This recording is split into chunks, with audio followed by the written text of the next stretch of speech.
Welcome to the I Create Daily podcast. I'm Leora Alderson. And I'm Devani Alderson. We're your co-hosts on this journey of creativity and productivity. I Create Daily is for artists in every genre of creating, from musicians to writers, crafters to inventors, bloggers to entrepreneurs. I Create Daily is a movement for creators serious about your art. If you're into creating anything, this podcast is definitely for you. Thank you so much for joining us on this journey. Hello and welcome to another episode of the I Create Daily podcast. I'm Devani. And I'm Leora. And this is a movement for creators serious about their art. And our guest today is Christine McAlister, a successful entrepreneur who helps high achievers build freedom-based businesses, quit their jobs, and earn a living building a business around their passion. Christine's website is lifewithpassion.com. What a great name, where you can read more about her many accomplishments, including that Christine is a wife and mom and has raised and bred some of the world's rarest horses, as well as service dogs. Welcome, Christine. Thank you for having me. I love that. So with that awesome intro, what's your story? How did your creative and passion life work become your full-time endeavor? Well, I was one of those kids who always had some kind of a side hustle. I love animals, obviously. So I raised, money, had a little pet sitting business from the time I was probably 5 or 6 years old. I sold lemonade and cookies at the front of the neighborhood. I got my mom to fire the cleaning lady, and I cleaned and I babysat and did all of the things that I could think of before I was of legal working age to make money to do things that I loved, like take horseback riding lessons. And so that was clear from early on that I had a drive, that I had a way, my friends and family tell me, I had and have a way of just figuring out how to get whatever it is that I want without making a big deal or being dramatic about it. And so after I graduated from grad school, I had known in college and grad school that I wanted to start my own business, but I didn't know the hows. And I came to understand later that I was also very scared of failure. And so after grad school, I got a real job while still having this deep desire to do my own thing. So I immediately started a side hustle as an online marketer. I love to write and be creative in that way. So I did a lot of content creation. I learned how to optimize Facebook for businesses, websites, even though I'm not a coder, designer, developer, any of those things. I just had great relationships with my clients. And so that was my side hustle for 5 years. And then I quit my 9-to-5 in 2010 and ran that company full-time until 2015, when through a series of events, I realized that my true life's work, my true life's calling was to help other people who want to run their own businesses, but they don't have the path, right? They don't see how to do it, just like I didn't. So my goal is that it takes them a lot less time than 5 years to figure it out with my help, and it does. And that also they develop the mindset of a successful entrepreneur, because we don't get to learn that when we are in school. It's not taught, and it's definitely not taught when we're employees on the job. Right. Definitely. Yeah. Makes a lot of sense. And I think you're like a lot of the life changes that occurred to you around 2015 included a tragic loss of a child, correct? Yes. So I was full term pregnant, expecting my first baby any day. And we went to a routine doctor appointment and found out there that the baby didn't have a heartbeat, and there was no explanation. We still don't know why, because it had been a perfect pregnancy.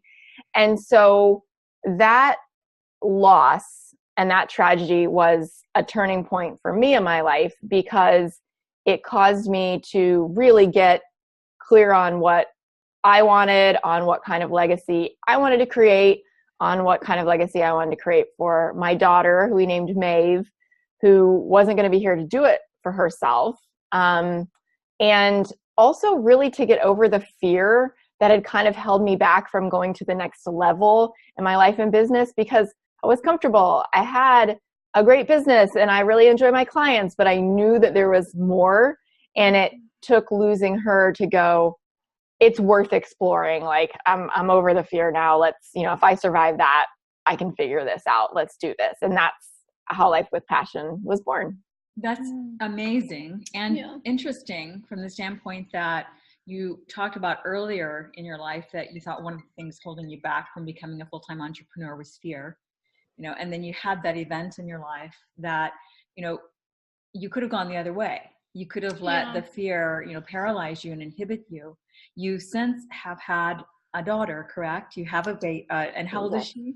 Yeah, so I have a little rainbow baby. That's what we call like the baby born after sort of the storm of a loss is the rainbow baby. And she is, as we're recording this, 19 months old. And her name is? Fiora Jane. Fiora Jane. Yeah. So as a parent, and this is sort of like, because it's such an unusual circumstance, I mean, that's also, to have gone almost full term and lose a baby, you had to work through fear, I would imagine, during that entire pregnancy. Oh my goodness. Yes. It was such an anxiety producing time. Of course, I was also being treated as high risk. So I'm building this 6-figure business that I love. And I'm also driving because we moved to a neighboring town, but we kept our care team because I didn't want to trust anyone else. I had had such a stellar experience with my medical team that I said, you guys are going to help me through the next pregnancy because you get what I'm going through. You're going to be able to deal with my neuroses and my anxiety. And so we were driving like over an hour each way to appointments. And at the end of the pregnancy, I was in the doctor's office 3 times a week and I was in and out of the hospital. And it was like another job, being monitored. And so, but yeah, in my case, there was no, okay, now the pregnancy is safe, right? It was the entire length of the pregnancy that I wore baggy clothes. I didn't want anybody to ask me about it. I didn't want to hear anyone else's story because I knew I had the trump card. Yes. No one could tell me everything was going to be okay, right? And so I managed it in the best way that I could, while also building a business. Right. Yeah. Definitely. So basically it was like having 2 full-time jobs completely, because your mind can never be fully on one aspect, like on the pregnancy and on the business is like, right. And I've never shared this publicly before, so this is an I Create Daily exclusive, but when I was very sick both pregnancies the entire way through. And when I was pregnant with Fiora, I would be so nauseous and be on coaching calls and have to mute myself while my client was talking to gag. So like, it was intense, but it was also very life-giving for me because I love the work so much that it did give me energy at a time when, physically and anxiety wise, I was in a difficult place. No kidding. Wow. And that perseverance, I mean, again, it's like, if you can, that's like an emotional muscle. You are totally developing emotional muscle, and you're like a physique champion, in that regard relative to the emotional muscle you had to develop. But that gives you, such a foundation for helping your clients and for everything other challenge that comes along in your life. Right? Absolutely. I really felt like if I survive this, I can survive anything. Like the worst has already happened to me. So, whatever. And certainly a different perspective on the fear that comes along with building a business, but I also share my story because I want people to know they don't have to go through something like that in order to show up for themselves, show up for their dreams. It's a choice. At the end of the day, it is a choice. So excuse me. Oh no, you go ahead. I was going to ask, so how did you, we're kind of fascinated with the concept because there's so many people who, as you well know, who are still working their jobs, or, and they might even enjoy their job, but their schedule is not their own. They can't work their work and their passion for their work around the things that they love to do if it is that they're an employee for someone else. And so you have helped coach many people around the world to 6-figure businesses even. So how did you go through that personal crisis on your own, and you're going through the self-evaluation? How did you get from that place through that to the place of developing not only your own helping other people, but your own successful coaching business? Yeah. So I didn't know anything about coaching or consulting. I just had been a successful digital marketer, but I had done that on my own, just figuring things out, and also being kind of stubborn about delegating or getting help, because I was kind of like, well, I should be able to figure it out because I'm smart, and I should be able to figure it out for free, right? And I think one of the interesting lessons that I learned out of losing Maeve was the importance of like asking for help and allowing people to support you.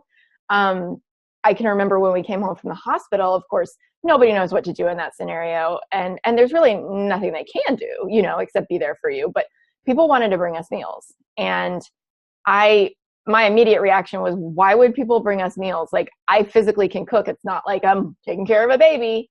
And my mom and my husband really, they talked me into it. They said, Christine, like, let people help, and of course I'm not in a great state of mind at that point. So I was like, I'm too tired to argue, fine, but it turned out to be so life-giving, both for us, of course, because as the days went on, I was like, oh, now I get why this food is helpful.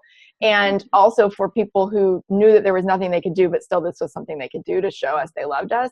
And so going through that experience, I realized I needed to open myself up to the friends and the people who were willing to show up for me, right? Because not everyone was, and they were too uncomfortable. They didn't know what to say. That was more about them than about me. And that happens when we go through something difficult. But learning to be supported. I had a good friend who said, hey, I don't know what to do, but he was a super talented web designer. And he said, what project can I take for you right now? And so I was able to turn over a website that I was in the middle of at the time, and he did a much better job on it than I would have, and so it was such a win-win for me, for him, my friend, for the client who got a better product. And so that kind of started me going, oh, maybe it will be good for me to get some help, which led me to eventually deciding to join a group coaching program for the first time, to get some support and some accountability, to do the inner work, to discover this transformation, to find my zone of genius, to even explore that, and then to kind of look for where it was showing up in my current work so that I could create something new around it. Right. That's fantastic. That reminds me of, Devani and I recently did a gratitude session, a gratitude podcast, where we went through like a several day period where we were having some major technical problems, and, all the emotional, ups and downs that can come with, wanting to find out who's responsible and what have you. And we'll link to that episode in the show notes. But what ended up coming out of it was so much more in a return of, than what, happened at the time. And so your loss is no comparison by any means, but the point is that when it seems like, and maybe you have a sense of this, when it is, you take a loss and you turn it into something, or any challenge, and turning it into something positive by doing whatever possible can be done under the circumstances in a positive, constructive way. Something else, it's like a reincarnation of into something else, from strife, from negativity, from struggle, into another kind of life being birthed into the world in a way. Exactly. And I think we have that choice in every moment. I never would have dreamed that this would be the path, but I'm so full of gratitude for it. And also, it just required me to go one step at a time. Okay, am I going to lock myself in my room and never come out because this is the kind of thing that ends people? Yeah. Or am I going to find a way to turn it into something, like you said, positive and life-giving for others? And, that determination and that deep, just kind of like, I will make this happen. It was the catalyst. It opened up the possibility for everything else, because, this whole idea of things only have the meaning that we give them. Yeah. is so powerful, right? Not that I would ever wish this experience on myself, but have I been able to experience things and do things that would have, I don't know what other way I would have gotten to this point as of today. And so I am very grateful for that. And I think no matter what anyone is going through, whether they judge it as large or small, like it's always the same opportunity we are given. Right. Yeah. Definitely. And it's such a good point for especially creatives who a lot of times we are very protective of our work and who we allow to influence our work and see it and help us through doing it. We're very perfectionist sometimes about our projects. And so handing it over, asking for help, whether it's something for work, for your creative business, or you're just in life in general, a lot of it all translates because everything you do in life translates to your business and vice versa. So the way you behave around that is so important, and just being willing to find supportive people who are honest but gentle and know, you obviously need help and I can help you. So let's do this together and make something even better from it. Yeah, absolutely. Yep. So what is it that, before we move on to a few of our other questions, what is it that you do in your business, life with passion? How do you serve clients? What do you do for them? And what kind of clients do you serve? Yeah, well, I'm about to be able to serve people in a much bigger way because I have my book that I've just written and I've been working on for a while coming out. And it's called The Income Replacement Formula, 7 Simple Steps to Doing What You Love and Making 6 Figures from Anywhere. And so my goal with that book is to serve people to replicate what I've found has worked for my clients, and to make it accessible to people wherever, whenever, without, me being booked out and saying, sorry, can't help. Right. So that's one thing that I'm really, really excited about being able to provide and serve people with. And then I also work with people in group settings, and I work with people privately, one-on-one, for a length of time, as well as kind of one-off days here and there. But the goal is always to serve high achievers. That's who I work with. I get that mindset, who have something that they're really passionate about bringing to the world, to help them overcome their fears, and also to help them with the simple strategies that they need to build a business where they're selling repeatedly, they're making the kind of money that they want to make. It's in line with the way that they want to live their life. Do they want to be working 80 hours a week because they love their business, or do they want to be working 20, right? Mm-hmm. All of those things come together, and when they align and things start happening, they start clicking, right? And you learn to get visible, you learn to market your stuff in a way that feels really good, and to stand confidently behind it. It's pretty magic. Right. And the clients, like, what kind of clients do you tend to work with most? I would say it's people who want to build businesses that are largely online. Okay. Because that's what I love, is having the freedom to work where I want, when I want, wearing what I want, eating what I want, fill in the blank, right? If I wanted to dye my hair purple tomorrow, I would. I don't think I will, but it's getting pretty gray on its own, so maybe one day.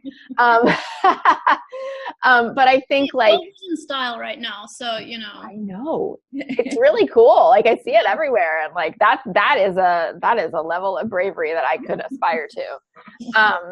But I tend to, and like, if you have any specific questions around that, I'm happy to. But basically, they're high achievers who want a clear, simple plan and want some accountability and some support to carry it out, and also are going to need some work like uncovering and building up their own confidence. Mm-hmm. But they've already got something awesome to offer the world, whether or not they know it. Sometimes they come in with a business idea, sometimes they don't. But I was a career counselor for several years in my 9-to-5, so I can do that kind of exploration piece with them, as well as figuring out how to create a business around it. So if you had an art, like we have a lot in our audience, a lot of authors, particular fiction authors, and as well as artists, painting artists, where would you start with them, in terms of how to really build their business online in the best way, starting out? And I know we don't have time to go through everything, but just a general outline. Right. So I think the first thing is that typically as creative people, we are multi-passionate. And so I think the first thing is to make a decision. and I talk about this a lot in the book, to like focus on one thing so that later on you have time for other things, but also so that you get momentum, right? That gives you freedom and options. Because I think a lot of times I see people dabbling in this thing and that thing. They've got 2 or 3 things. They're throwing stuff at the wall to see what sticks in hopes that one of them will, and none of them will, because there's not the focus, the intention, especially if you're doing this as a side hustle or part-time. Yeah. Right. So I want to help you get traction so that once that business is rocking and rolling, if you take a step back and you're like, you know what, it would be really fun to build another one.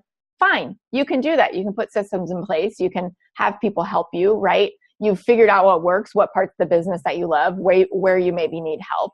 But I think that's the first thing. That's the first thing, is to make a firm decision that at least for the next 90 days, you're going to focus on one idea, right? Yeah. Give yourself that permission. And then I would go into seeing what's going on with their mindset, with their self-doubt, with their fears, with their confidence, because I find that's pretty universal. A lot of times, even if we aren't aware of it, the way that we talk, the anxiety that we have, the thoughts we're focusing on are not helping us build a business, but they're so common, they're so ingrained that it's like, oh, you can't make money being an artist, but I still want to, right? Or you can't make money being an author, but I still have this dream, right? So we're going to start looking at those things and teaching you how to think better thoughts. And then going on into the kind of more of the, you might call them the more strategic pieces, although there's a reason those 2 are first, right? Where we're going to decide exactly what you're offering, 1 to 2 things at the most, so that you can put your attention behind them, how you want to get visible, how you want to market, who your people are that you're marketing to, and how exactly you're going to make sales in a way that feels good for you. And those are really the 7 steps that are in the book. Okay, fantastic. Awesome. Well, and when is your book going to become available? May 1st. Okay, all right. Well, we'll definitely. Do you have a pre-order link yet? I will. Okay. Yep. We'll plan on publishing this right around that time, so we can coordinate that for folks. Perfect. And one big thing we focus on, the whole I Create Daily brand and concept, is really about like the daily creation, the daily doing, and also the habits surrounding creating, and whether you're creating a business or an artistic endeavor, whatever it is. So what habits do you have in place? And it's interesting because with you, we can go sort of 2 angles. You were in your pregnancy, of course, which your second one was pretty strenuous with all that. So were there any specific habits you had then that maybe you dropped now? And what are your current habits now? Yeah, so I really like to keep things simple, because I think when we have a lot of things on our mind, when we are interested in a lot of things, we can very quickly overwhelm ourselves, or we can try to piece a million different things together from this ad and this guru who says their system is the only way to sell your art or sell your book or whatever. And I don't buy any of that. Just like, make a strong declaration, because everybody's different, right? Everybody's different. And so my most important tip that I can give you is that you got to show up daily. I create daily, right? That's the whole thing. You've got to show up daily. And I think what I notice is that people often are like, I have a client who's like, I have to spend an hour writing every day, when they have spent like 0 minutes writing for the past 6 months, because they're just so in their head about whatever it is, And I certainly get that, because writing a book or doing a big art project or any of those things, I personally know is a huge, really messes with your mind, right? Brings up all your stuff, and that's why so few people ever complete a book or ever publish it once they do, or ever, make money with it and design and upsells and whatever from it once they do. So I personally believe, and this was true in my pregnancy, this is true now, with a toddler running around and working part-time, that you got to show up 5 minutes a day for something that's income producing in your business. Yeah. And if you don't know what that is, that's your first assignment, to figure that out, or get someone to help you figure that out. Yes. So that 5 minutes a day is not scrolling on Facebook, getting overwhelmed, slamming the computer shut, and like going to the couch to binge watch Netflix. Like, that is not showing up daily. But maybe sending an outreach email, putting up a new listing, hiring an editor, writing a page, Of course, you've heard if you're a writer, you got to write every day, right? I studied film. I had a lot of friends in college who wanted to be screenwriters. And, the question that the experts who came in to talk to us would always ask is, well, how many minutes a day are you working on your script? And most often it's just the idea, right? It's just the idea of, oh yeah, I want to have a finished script. It's not the slogging, or a finished book. It's not the slogging of, I'm going to show up today whether I feel inspired or not, and I'm going to write something. Yeah. And that's going to be enough. And if I feel like working for more than 5 minutes and it turns into 30 because I'm in the flow, great. And if I don't, it's enough. Right. So that is the biggest daily habit you got to cement in. And if 5 minutes today means working on your mindset, that counts too, because that's so important. But it's got to be intentional, and it's got to be a habit. Yeah, definitely. I'm glad you mentioned that, because that reminds me, that was one of the first things that we heard from you when we heard you on the EO Fire podcast with Johnny Dumas. And I said, we've got to have her on, because it says do something every day in at least 5 minutes. And of course, we know that 5 minutes expands. But once but the whole idea is you're setting the habit, the discipline, and the structure around that. And then from there, it's easier to expand. Yeah, especially if you're coming out of a work environment where you're used to having somebody else set the schedule. Like, it's hard to concentrate for 5 minutes if you're the only one being held accountable to those 5 minutes, because you're not, like, rarely is, somebody can text you, be like, oh, did you clock in? Like at your job, you have people accountable. So if you don't show up, it's very clear and apparent, and you don't get paid. Whereas with yourself, it's easy to, those 5 minutes just fly out the window, and then like, oh, it's been 5 minutes, I'll just move on with my life. Yeah, it seems like it's easy for us to break our commitments with ourselves. Totally. It's human nature, I think. I think even those of us who are really structured, the thing that matters most is often the thing we also put the most pressure on. And so we procrastinate on it because there's some underlying fear that's causing that reaction, rather than the rational brain that's like, hey, no, if we did this, it would be great. Like, fear is going to be stronger unless you have that support, that accountability built in, and at least at the beginning to get you going, and really at every new level. Like, I've needed it in a big way for the book, because it's a whole new level of my business. Right. And, so new and old stuff pops up again. I'm like, oh, I thought I dealt with that. Right.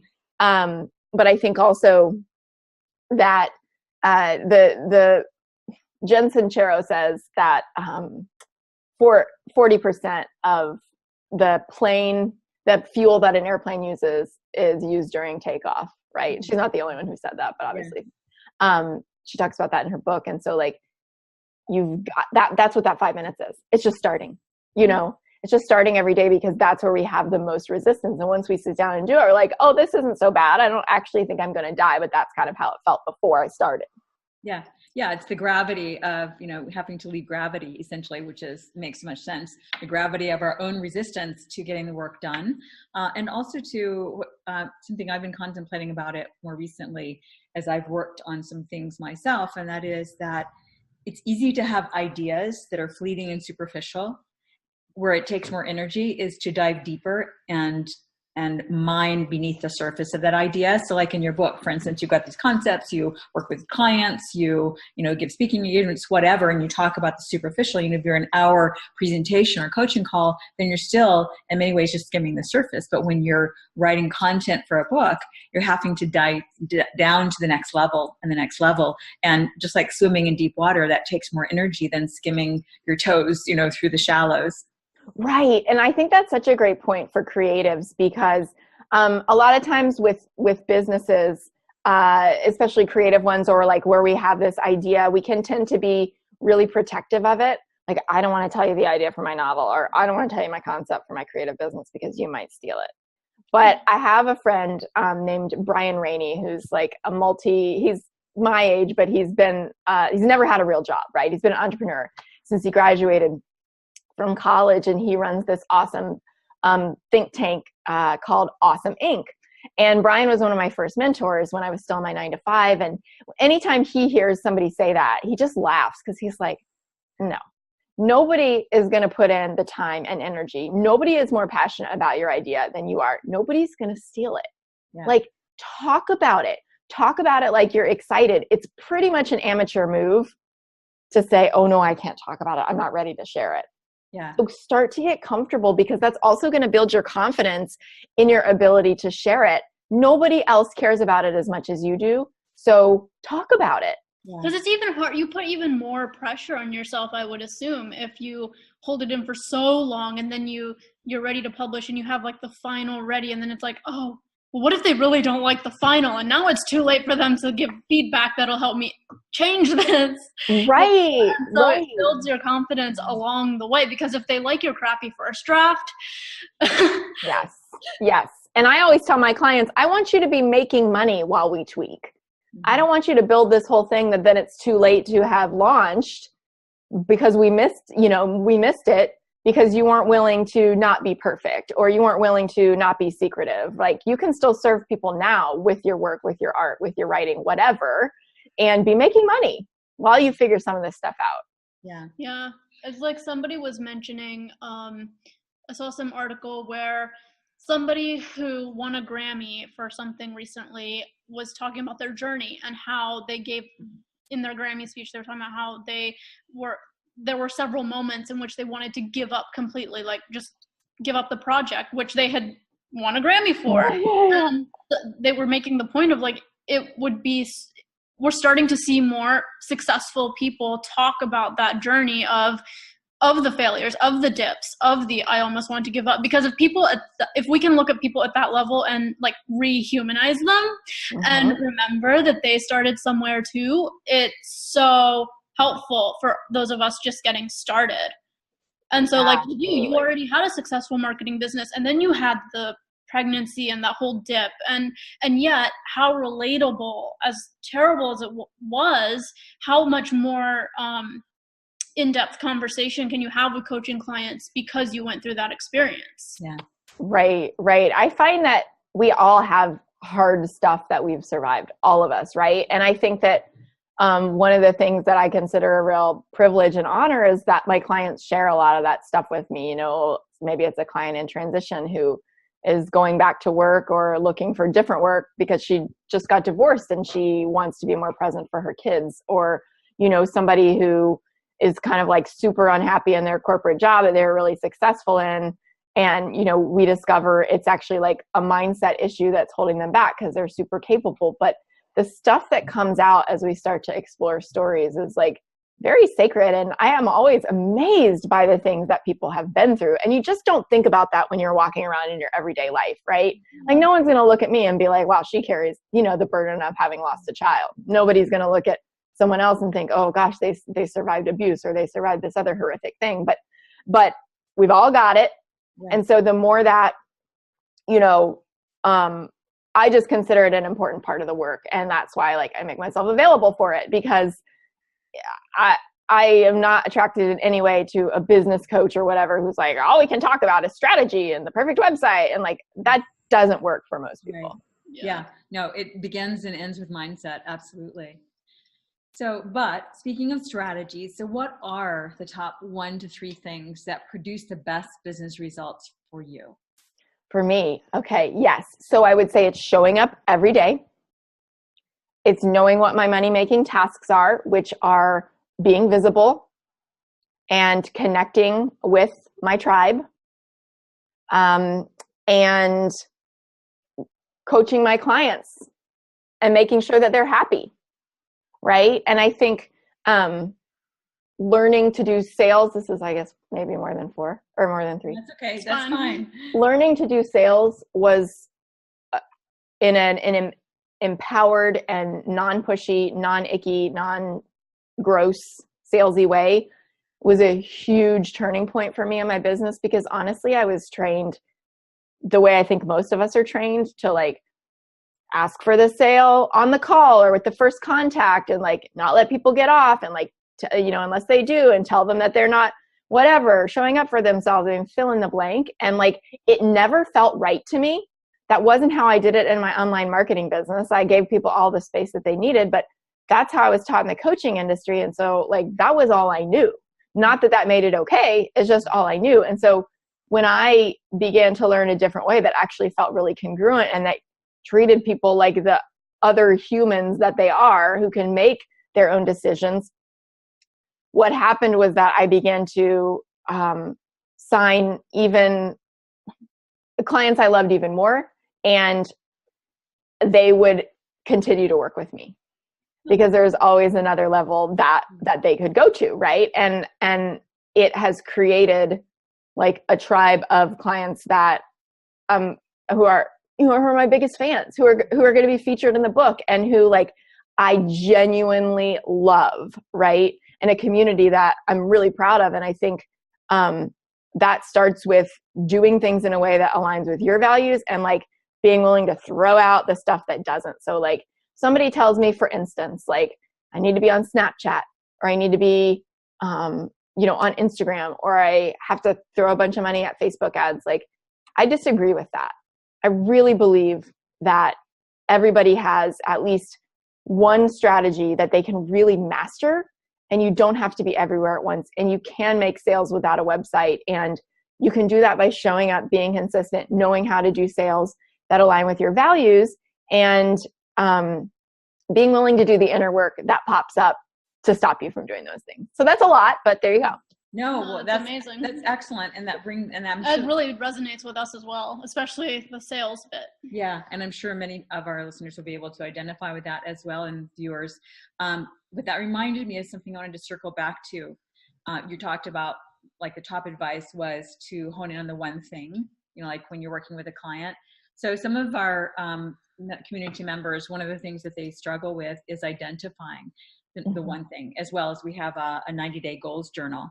And it's been interesting to observe how people struggle with first goal setting. So like that's the first, like the macro goals, and then breaking it down, sometimes even identifying, what's the one thing macro goal. So what advice do you have for your clients, and therefore our audience, on how to hone in on one thing at a time, to choose from a list of 10 or 25?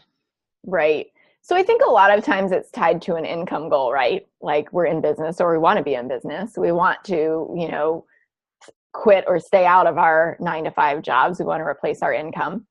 And so I think it maybe starts with that, is just maybe what would be the most fun way for me to hit this income goal in 90 days? And that might sound like cheesy or cliche, but this is your life. If you're building it as a side hustle, like this is what you're doing in the evenings or in the mornings. Like this is your free time, this might be time you're choosing to spend away from your family so that you can eventually spend more time with them, but I think like it's time to drop this story about it having to be like this super hard slog, because what's the point? Mm-hmm. Wouldn't you rather stay in your 9-to-5? I mean, really, like of course there are going to be parts of your business that are less fun than others. But the great thing about building a business online is you can find something that works for you. I was just having a conversation with someone earlier today, and she was asking me about, what do you recommend for people who want to get visible? And I said, well, if you're an introvert like me, do it online. And if you're an extrovert, maybe you want to go to networking events, but that sounds like a nightmare to me. Yeah. So like you get to decide what the fun way is for you. It doesn't have to be complicated. But what feels complicated, I think, is choosing one thing. Yes. So start with what excites you. Like maybe open yourself up to the fact that on some level you already know, you're just scared to decide, right? Because to decide means to cut off. And so you're cutting off all other possibilities, right? At least for the time. Right. But give yourself that permission, because really and truly, like, what's the point otherwise? Yeah. Yeah. It's like you can dwell or you can do something. Yes. You can just do something. Yeah, because you're going to get clarity as soon as you start taking action, right? Like clarity does not come from sitting around endlessly ruminating or searching Google. Like it just doesn't. But the second you put something out there, whether it's a post or an offer or, a project, a product, like then you're going to have clarity on if that's something that you want to keep doing, if it got a little easier than it was in your head, if it's something people are interested in, and you didn't have that information when you were just sitting around thinking about it. So that action is exactly what's going to inform the next step and the next step. Absolutely. One of our favorite quotes is, "It is in the journey that the way becomes more clear." And it's like if you're heading to town, even if you're traveling the same direction you always go, you cannot recall everything in your mind that happens along the way, that is along the way of that journey, until you're on it. And then when you're on it is when you can make subsequent decisions and about staying on that course or changing the course or, that kind of thing. So what to notice along the way and what to pay attention to. For sure. So are there any areas in your business that you struggle with? And one of the reasons we like to ask this question, not to put you on the spot while you're thinking, while we're setting it up, but also back to humanizing and the struggles that we all have, as well as, you never know, but there may be some answers and ideas from us or the audience kind of thing that would be helpful. Yeah. I mean, I think it's a great question because we all have stuff for sure. We're all human. Right. And so I think that one of the things that's been interesting for me in having Fiora is I love to work. Like, work has always been my default. It's doing something that I love. Now put me in a 9-to-5 that I don't like, and I'm going to find a million ways. I'm going to work on finding ways not to work. Yeah. But doing work that I love, it's very easy for me to work all the time. Yeah. And so my growth is learning to step away, is learning to trust the process, is learning to take things a little bit slower and have faith that, slower in my mind, and have faith that this is all working for me. And that having fun is actually like a business building activity and resting is a business building activity. Yeah. And I mean, you could ask anyone in my life and they'll be like, oh yeah, that girl loves to work, so that's the biggest struggle for me because I love my company. I love my clients. I could do it all the time. Yeah, definitely. No, there needs to be a word sort of in between, like loving to work and workaholic, because like workaholic seems to just shame people who genuinely just enjoy showing up to work. It's like, no, I don't have issues. I just like doing what I'm doing. Let's not make it an issue. Yeah. Right. Yeah. It's not and so in which case I think I posted this on my Facebook recently. It's like, who loves their work, and like when you show up for work, you don't feel like you're working. Mm-hmm. So you almost even feel guilty. It's like, well, I've got to keep doing it because I'm working. But then, psychologically, it's like, well, really, I'm having fun.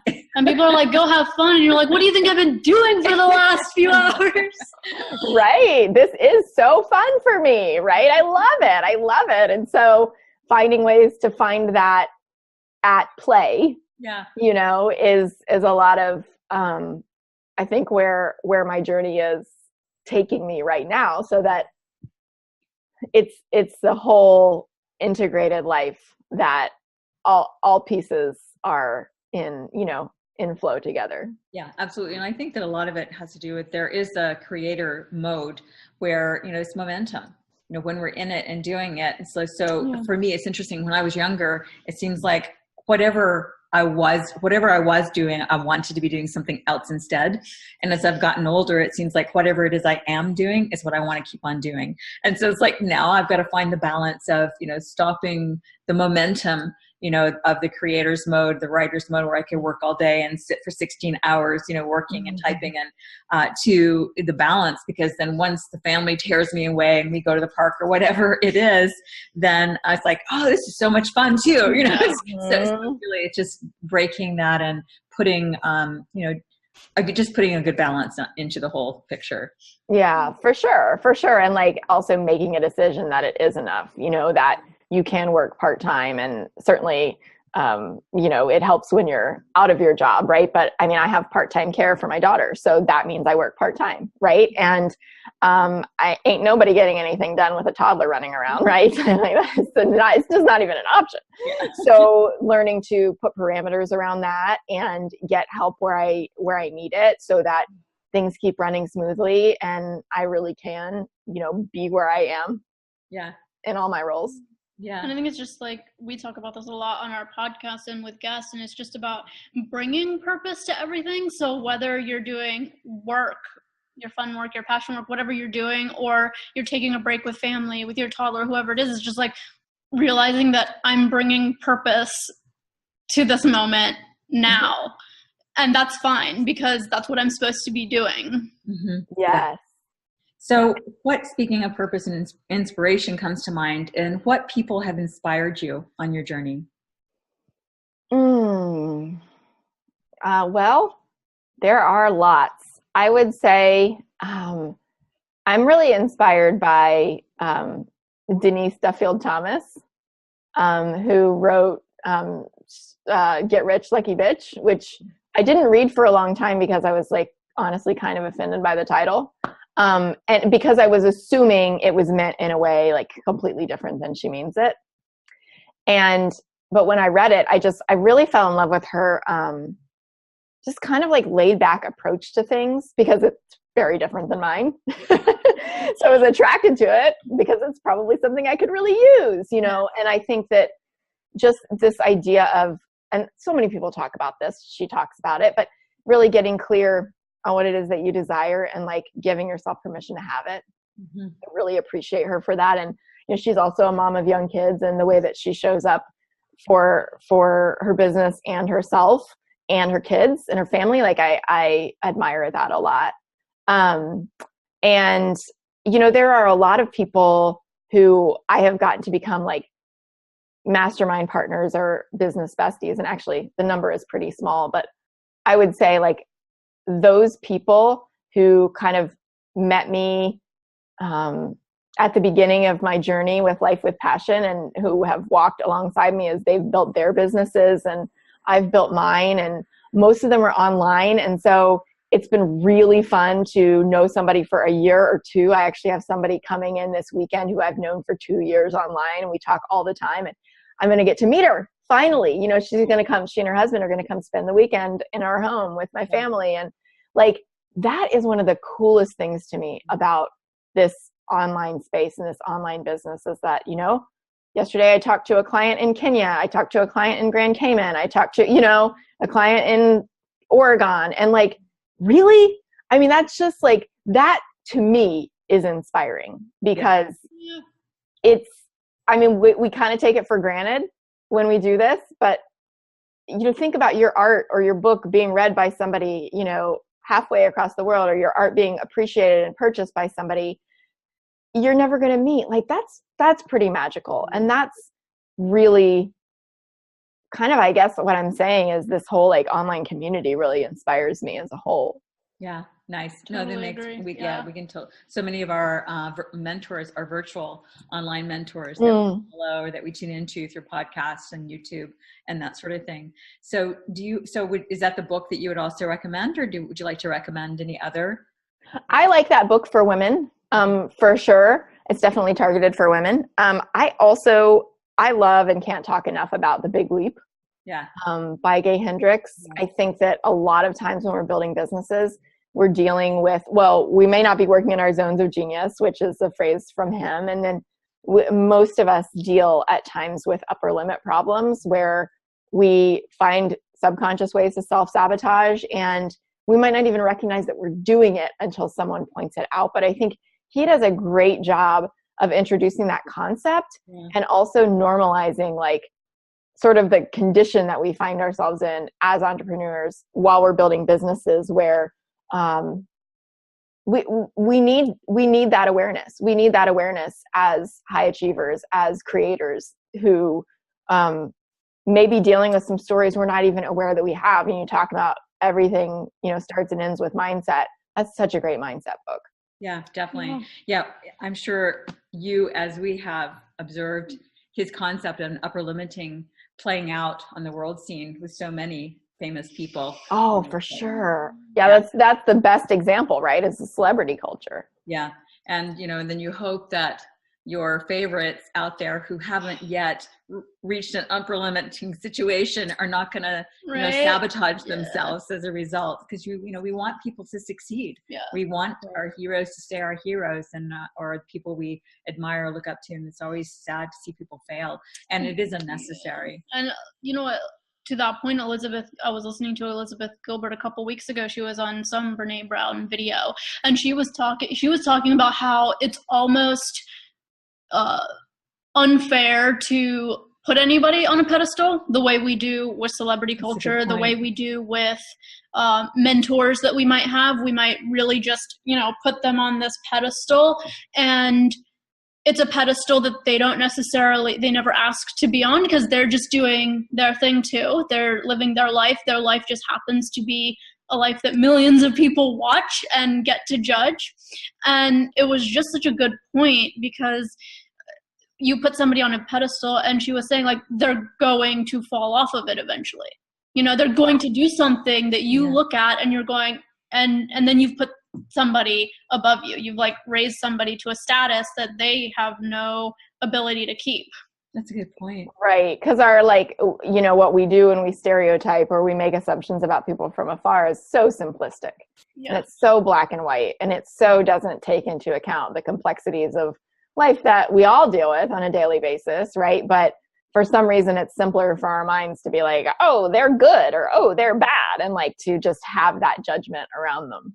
Yeah. Yeah. Great point. Well, we've kept you long enough. Do you have any closing advice that you would like to part with? I think I just want all of you who are watching and listening to really take some time to cultivate like inspiration and motivation for yourself, right? Take that time to do 5 minutes of work on your business building activity every day. And if, you know, I would love to connect with you. I have a workbook on how you can quit and stay out of your 9-to-5 that you're welcome to grab as my gift to you for free at lifewithpassion.com/create.